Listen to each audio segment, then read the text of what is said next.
Muslims living in this day and age, we don't have trust in Allah subhanahu wa ta'ala, and I'm guaranteeing you this. Our trust is not in Allah. Our trust is in the Benjamin, in the dollar, in the government, Centrelink, especially us living in the West. ما عندنا شيء نلبس والله العظيم. هدلكم بيوتكم؟ هدلهم كلهم ما عندنا شيء. هون بنشرب مي.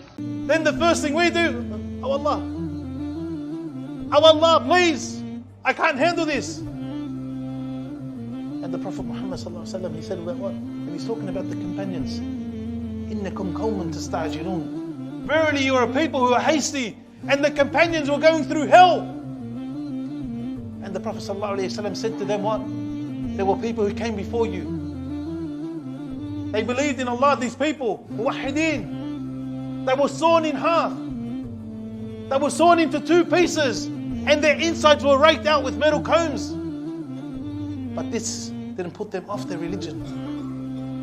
This torture, these trials that they went through, didn't put them off what? The deen of Islam. And we just get tested a little bit, and you find out our beards are gone. The hijab comes off, our clothes become tighter, the makeup for the sisters become more, and perfume and all this. I can't handle this religion, it's too hard. Next thing you find out, we stop our prayer.